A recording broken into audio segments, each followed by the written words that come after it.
Your name doesn't matter anymore. In here, you're inmate 4271. Your best friend since childhood, Diego, is inmate 4389. You've been in the Altiplano Federal Penitentiary for 14 months. Diego's been here for 18. You were convicted of armed robbery. Diego took the fall for a drug transport he didn't plan. Neither of you is innocent, but neither of you deserves to rot in a place where the walls sweat and the guards sell cigarettes at 500% markup. The first time you talked about escaping, you were both laughing. It was a joke, like talking about winning the lottery or moving to Bali. You were in the yard sitting on concrete bleachers still warm from the sun. "What if we just walked out?" Diego said. "Sure," you said, "right through the front door." You both laughed, but neither of you stopped thinking about it. That was 7 months ago. You're not laughing anymore. Now you have a plan. It started with observation. For 4 straight months, you did nothing but watch.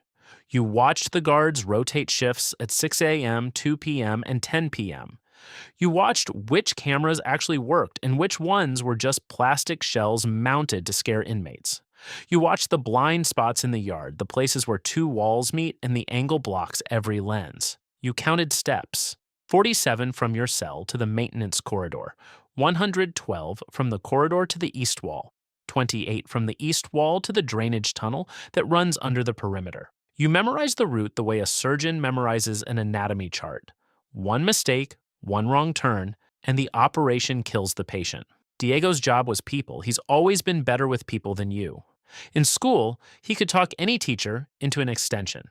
In here, he can talk a guard into looking the other way. He befriended a maintenance worker named Tomas. Tomas isn't corrupt exactly. He's desperate. His daughter needs surgery. The public hospital waitlist is 14 months. Diego offered him 80,000 pesos. You don't have 80,000 pesos. You have 12,000 hidden in a hollowed-out Bible in your cell. The rest is a promise backed by nothing except Diego's ability to make people believe him. Tomas gives you what you need: a copy of the maintenance schedule, a map of the drainage system drawn on the back of an inventory form, and most importantly, access to the tool closet for 6 minutes every Tuesday when he conveniently forgets to lock it after his shift. You steal 1 tool per week: a flathead screwdriver, a small wrench, wire cutters. You hide them inside your mattress in the slit you made with a sharpened toothbrush handle. Every night, you check them. Every night, you lie on top of them, feeling the metal press against your spine through the thin foam. It's uncomfortable. It's also the most reassuring thing you've ever felt. The tunnel is your way out. It's a drainage pipe 30 inches in diameter, built in the 1990s when the prison was constructed. It runs 140 meters from the east maintenance room to a discharge point beyond the outer wall, in an empty field near a highway. You know this because Tomas showed Diego the original blueprints. The tunnel isn't maintained. Nobody goes in there. It floods during heavy rain, but it hasn't rained in 3 weeks, and the forecast says clear skies for 10 more days. Your window is now. You set the date, Thursday night. 10 p.m. shift change. You chose Thursday because that's when Officer Mendoza works the East Block. Mendoza is lazy. He does his count at 10:15, then sits in the break room watching soccer on his phone until midnight. That gives you a 105-minute window. 105 minutes between his count and his next patrol. It's enough. It has to be enough. The days before Thursday move like mud. Every hour feels like a week. You and Diego don't talk about the plan in the open anymore. You communicate with hand signals you invented. A scratch behind the left ear means everything's on schedule. 2 taps on the chest means abort. You watch each other across the cafeteria, across the yard, always confirming. Scratch. We're good. Keep going. Wednesday night, Diego comes to your cell. It's lights out. He whispers through the gap between the door and the frame. "My stomach is in knots. Mine too," you say. "What if we don't make it? Then we don't make it. But I'd rather die in that tunnel trying than spend 15 more years counting cracks in a ceiling." Diego is quiet for a long time. "See you tomorrow," he says. "See you tomorrow." Thursday. The day is normal. Brutally, agonizingly normal. Breakfast at 7, powdered eggs that taste like cardboard soaked in regret. You eat every bite because you need the calories. Yard time at 9. You sit on the bleachers and review the route in your head for the 200th time. 47 steps. Maintenance corridor, left turn. Second door, Tool closet. Drain access, 140 meters, field, highway. You play the sequence like a song you can't get out of your head. Lunch, rice and beans. You eat that too. Diego catches your eye across the room, scratched behind the ear. We're good. The afternoon crawls. You lie on your bunk and stare at the ceiling. You think about your mom. She visits every other Sunday. She brings tamales wrapped in foil that the guards always unwrap and inspect. Last time she cried. She told you she prays for you every night. You almost told her. Almost said, Mom, I'm leaving. I won't be here next time you visit. You didn't, you couldn't. If this goes wrong, at least she won't have known. At least she'll have deniability. At least the guilt will be only yours. 9:45 p.m., you're lying in the dark, fully dressed under your blanket. Shoes on, heart rate at maybe 140. You can hear your pulse in your ears. Across the block, Diego is doing the same thing. You hope. You can't confirm. You just have to trust. Trust that 22 years of friendship means he's lying in the dark right now with his shoes on, waiting for the same minute you are. 10:08 p.m. Mendoza's footsteps. He walks down the corridor. He counts. His flashlight sweeps your cell. You breathe slowly, eyes closed, pretending to sleep. The footsteps continue. Door opens, door closes. Silence. 10:18 p.m. You move. You slide out of bed. You pull the tools from the mattress. You wrap them in a sock so they don't clink. You step to the cell door. It's locked.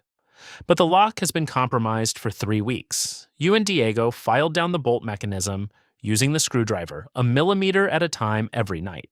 The door looks locked. It isn't. You push it open 8 inches, enough to slide through. The corridor is dark. Emergency lighting only, a sickly yellow glow every 30 feet.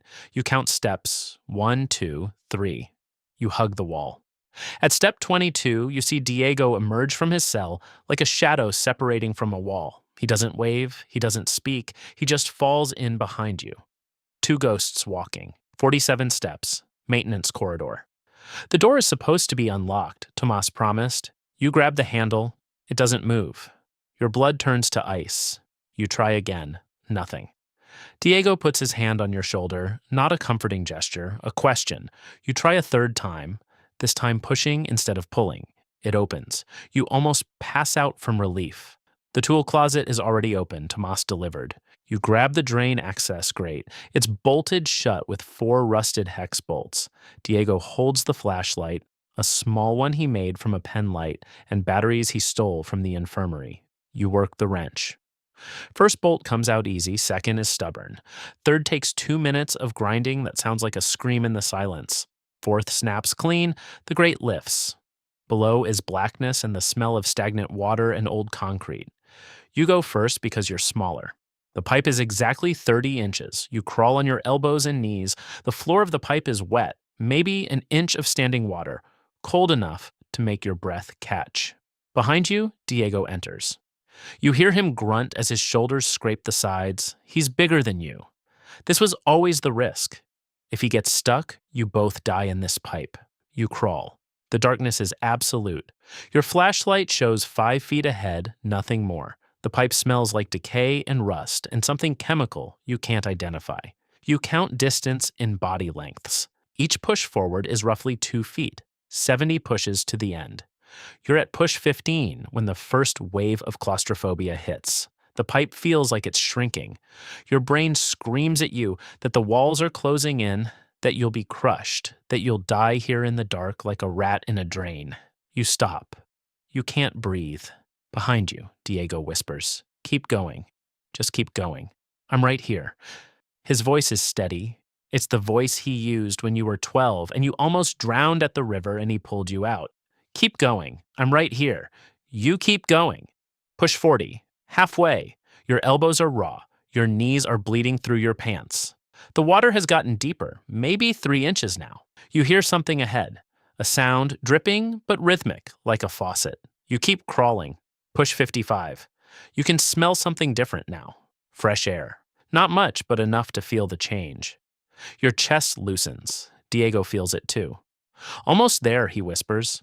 Push 65. The pipe angle changes, tilting slightly upward. Push 68. You see it. Not light exactly, but a difference in the darkness. A dark gray instead of pure black. The opening. You reach the discharge point, a metal grate, thinner than the first one. You cut it with the wire cutters. 3 snips. It swings open, you pull yourself out and drop 3 feet into dry grass. The sky is enormous, stars everywhere. The air tastes like freedom and dirt and gasoline from the highway 200 meters away. Diego drops out behind you. He stands up. You both stand there for exactly 4 seconds, looking at each other. Neither of you speaks. 14 months of planning distilled into one look that contains everything: relief, terror, disbelief, gratitude. Then Diego says, "Run." You run. Not toward the highway. That's where they'll look first. You run east toward the tree line, toward the darkness beyond the floodlights' reach. You run faster than you've ever run. Your legs burn. Your lungs burn. Everything burns, but you don't stop because behind you is a cage and ahead of you is the rest of your life. You reach the trees, you keep running for another 20 minutes until you physically can't anymore. You collapse behind a fallen log. Diego collapses next to you. You're both gasping, covered in mud and pipe water and blood from your knees. You listen. No sirens, no dogs, no helicopters. Not yet. The 105 minutes aren't up. They don't know you're gone. You have maybe 40 minutes before Mendoza does his next count and finds 2 empty beds and an open grate. Diego pulls something from his pocket, a crumpled photo. His daughter. She's 4. He hasn't seen her in 18 months. He looks at it in the moonlight. "I'm coming home," he says to the photo. You don't have a photo. You have a direction. South. Toward the coast. Toward a fishing village where your uncle lives and doesn't ask questions. You'll split up in the morning. You know this. You've discussed it. 2 fugitives together are easier to find than 2 fugitives apart. But right now, in this moment, lying behind a log in the dark, listening to your own heartbeat slow down, you're not fugitives. You're 2 kids from the same block who used to ride bikes to the corner store and split a Coca-Cola because neither could afford a whole one. Diego looks at you. "We actually did it. We actually did it," you say. And for the first time in 14 months, you smile. Not because you're safe, you're not. Not because the hard part is over, it isn't. You smile because for 105 minutes, you and your best friend beat the system that tried to bury you. You smile because the sky is open and the ground is soft and tomorrow is uncertain, but it's yours. You smile because Diego is next to you, and that has always been enough. The sirens will come, the dogs will come, the manhunt, the roadblocks, the fear that never fully leaves, all of it will come, but not yet. Right now, there's just the stars and the breathing and the knowledge that you crawled through 140 meters of darkness together and came out the other side. Whatever happens next, they can never take this moment from you, the moment you were free.